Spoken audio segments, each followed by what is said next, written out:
மாணவர்களுக்கு வெகுவாக துடித்து வரமாக பெற்ற தமிழாகும். மண்ணாகி போனாலும் மேடாகி போனாலும் மாணவரை கட்டி வரவேற்கும் மதிப்பு தமிழருக்கு வனமாக வந்தனங்கள் மதிப்பு வந்தது. இன்று நான் உங்கள் முன்னிலையை பேசெடுத்துக் கொண்டு வருவோம். நாவலர் பெருமான் இன்று இருந்தார் என்கிறார். ஆகவே மதிப்புமிக்கவர்களே, 1822ஆம் ஆண்டு டிசம்பர் மாதம் 18ஆம் தேதி நல்லூரிலே கந்தப்பிள்ளை மற்றும் சிவகாமிக்கு மகனாக அமர்ந்திருந்த நாவலர் பெருமான் இன்று இந்த 21ஆம் நூற்றாண்டிலே அதில் குறிப்பாக நாங்கள் வாழ்ந்து கொண்டிருக்கின்ற 2023ஆம் இருந்திருக்கிறார். இன்றைய சமூகமாகட்டும் சரி, இன்றைய சமூகத்தை வாழ்வித்துக் கொண்டிருக்கின்ற தமிழ்மொழியாகட்டும் சரி, சைவ சமயமாகட்டும் சரி, ஒவ்வாறான ஒரு மாற்றத்திற்கு உள்ளாகி இருக்க வேண்டும், ஒவ்வாறான ஒரு பெருமைக்குரிய உச்சத்தினை தொட்டிருக்கும் என்பதனை எனது பேச்சு நாவலர் பெருமான் இருந்திருந்தால் இன்றைக்கு சைவமும் தமிழும் ஒவ்வாற நிலை இருந்திருக்கும் என்பதை நாங்கள் கணிக்க வேண்டுமென்றால் பல நூற்றாண்டுகளுக்கு முன்பு வாழ்ந்த நாவலர்களுடைய வரலாற்றின் பக்கங்களை சற்று திரட்டி பார்த்தவர். அதனை தாண்டி அன்றைய சமூகத்திலே அன்றைய சூழ்நிலையை வாழ்ந்து கொண்டிருந்த நாவலர்களுடைய சூழ்நிலை இன்று நாங்கள் வாழ்ந்து கொண்டிருக்கின்ற சூழ்நிலையும் சற்று சீர்தூக்கி முதலாவதாக நாவலர் பெருமானவர்கள் வாழ்ந்த சூழ்நிலையை சற்று சீர்தூக்கி ஆராய்ந்தவராக இருந்தார். அன்று அனைவருக்கும் மொழியாக சொல்ல வேண்டும் என்றால் ஆங்கிலேய ராஜ்யத்தில் வாழ்ந்தவர்கள் ஆளுநராக ஆங்கில மொழியிலேயும் கிறிஸ்தவ சமயத்திலேயும் மிஷனரிகள் மூலம் ஆங்கிலேயர் கல்விக் கொண்டிருந்தார். அந்த நிலையிலே சைவத்தையும் தமிழும் வாழ்ந்து கொண்டிருந்தது. அந்த நேரத்திலே சைவத்தையும் தமிழையும் மீண்டும் தலைத்தோங்க செய்ய வேண்டும், உயிர்ப்பறச் செய்ய வேண்டும். அப்படிப்பட்ட ஒரு நிர்பந்தமான துப்பாக்கி நிலைக்கு நாவலர்கள் தள்ளப்பட்டிருக்கிறார். இன்றைய சூழலுக்கு அப்படித்தான் இருந்து கொண்டிருக்கின்றது. இன்றைக்கும் ஆங்கிலேயர்களுடைய ஆதிக்கத்தின் காரணமாகவும் மேற்கைய மொழிகளும் கலாச்சாரங்களும் இன்று தமிழர்களுடைய விருப்பங்களும் ஒன்றாக மாறியதன் காரணமாக அதனை நாடி இன்றைய தமிழர்கள் செல்வதன் காரணமாக இன்றைக்கும் தமிழர் சைவமும் அழித்து கொண்டு வருகின்றனர்.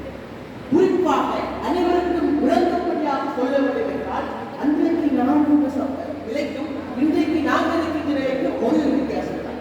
அன்றைக்கு தமிழையும் சைவத்தையும் அழித்துக் கொண்டிருக்கிறார்கள் ஆங்கிலேயர்கள். இன்று நாங்களே எங்களுடைய தமிழையும் சைவத்தையும் அழித்துக் கொண்டிருக்கிறோம். அதுதான் ஒரே ஒரு வித்தியாசம்.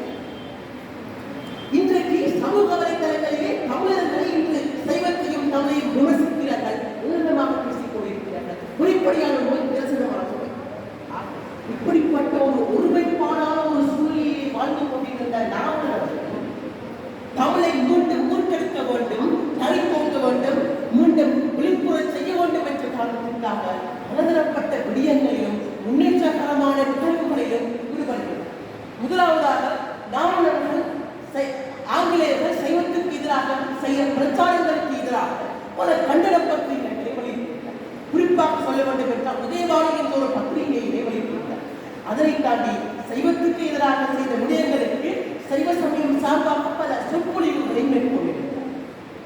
சைவத்திற்கு எதிராக ஆங்கிலேயர்கள் செய்த பிரச்சாரங்களுக்கு எதிராக சைவதூஷண பரிகாரம் என்ற ஒரு நூலினை எழுதியிருக்கிறார். 1755ஆம் ஆண்டு வெஸ்லியன் மஜ்லிஸ் சபை என்ற சபையின் ஆண்டறிக்கையிலே அந்த சைவதூஷண பரிகாரம் என்ற நூலானது இதற்கு பேசப்படுகிறது என்றால் நாவலர்களுடைய உரைத்திறனும் அவர் சைவத்திற்கு ஆட்சியை கொண்டு ஒவ்வாறான ஒரு நிலையில் காணப்பட்டது என்பதை அதனையும் தாண்டி சைவத்தை வளர்க்க வேண்டும், சைவ மாணவர்கள் மீது சைவம் மீதான பற்றினை மீண்டும் வளர்க்க வேண்டும் என்ற காரணத்திற்காக பல பாடசாலைகளை பண்டாரப்பண்டை சைவ பிரகாச வித்தியாசாலை என்று 1848ஆம் ஆண்டு நிறுவியிருந்தார். 1872ஆம் ஆண்டு சைவ ஆங்கில பாடசாலை என்று இன்று சிறப்பிக்கப்படுகின்ற குழு யாழ்ப்பாண விந்தர் கல்லூரி நிறுவியிருந்தார். அதை தாண்டி மும்பாய் குழு என்று ஒவ்வொரு இடங்களிலே பல வகையான பாடசாலைகளை நிறுவி மீண்டும் சைவத்தை அதையும் தாண்டி மீண்டும் சைவ நூல்களை பதிப்பித்தார், அச்சகங்களை நிறுவியிருந்தார். முதலாம் 2ஆம் 4ஆம் பாடப்பாடம் என்று மாணவர்களுக்காகவும் அகத்தியருடைய தேவார திரட்டு என்றும் இலக்கண கொத்து இலக்கண சுருக்கம் என்று எத்தனை நூல்களை எழுதியிருக்கிறார். இவ்வாறு சைவத்துக்காகவும் தமிழுக்காகவும் நாம் ஆட்சியை அடுக்கிக் கொண்டே. ஆனால் ஒருவரை சமயம் தமிழம் என்று நின்று விடாமல் ஒட்டுமொத்த நாட்டுக்கு நீதிக்கு ஒட்டுமொத்த நாட்டுக்கு என்ன தேவை என்பதை ஆராய்ந்து அதற்காகவும் செயல்படுகிறார். நாட்டிலே நடக்கின்ற பிழைகளை சுட்டிக்காட்டுகின்றார். நாட்டினுடைய பொருளாதாரத்தை மீட்டெடுக்க வேண்டும் என்பதற்காகவும் அதற்கான விடயங்களில் ஈடுபடுகிறார். முதலாவது, இன்றைக்கு இலங்கை இருக்கின்ற சூழ்நிலையை சென்று எடுத்துப்பார். இன்றைக்கு வெளிப்படையாக சொல்கிறேன், வெட்கத்தோடு சொல்கிறேன், இன்று நாங்கள் என்ன செய்வோம் என்றால், பொருளாதார நெருக்கடி வந்தவுடன் எந்த கடையில் போய் எந்த நாட்டாக விட்டு முதலில் யோசிப்போம்.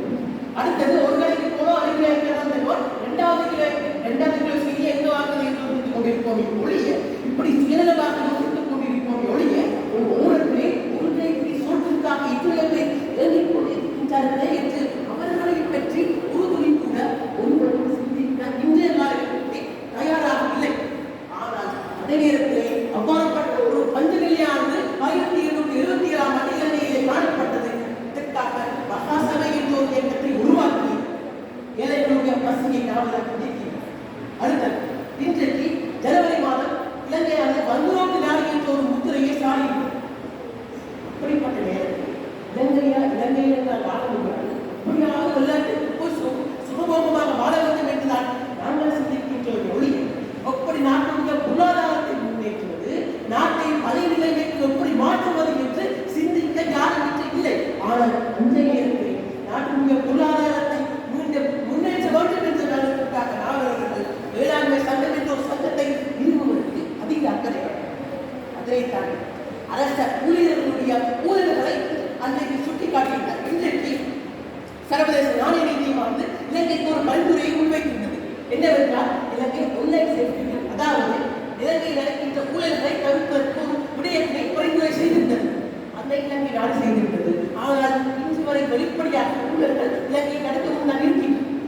அப்படிப்பட்ட நிலையில் அன்றைக்கு கூட நாவலர்கள் அரசு ஊழியர்கள் செய்கின்ற ஊழல்களையும் கொலைகளையும் வெளிப்படையாக சுட்டிக்காட்டியிருந்தார். ஆக நான் அறுதியும் உறுதியாக கூற விரும்புவது என்னவென்றால், அன்றைக்கும் இன்றைக்கும் தமிழுக்கும் செய்வதற்கும் தேவைப்படுகின்ற ஒரே ஒரு விஷயம் ஒன்றுதான், அது மூன்று மதனை விற்பனை செய்ய வேண்டும், மூன்று மதனை தலைத்தோக்க செய்ய வேண்டும். அதனை தாண்டி நாட்டுடைய பொருளாதாரம், சமூகம், அரசியல் அனைத்தும் சீர்குலைந்து கொண்டிருக்கின்றது.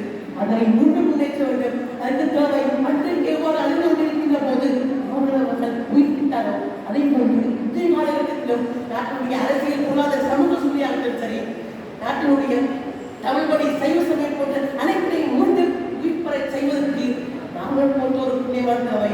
ஆக அவர்கள் இன்று 21ஆம் நூற்றாண்டில் இருந்திருந்தால் அதை முக்கியம் நன்றிருக்கும் என்று கூறி வாய்ப்பு கிடைத்து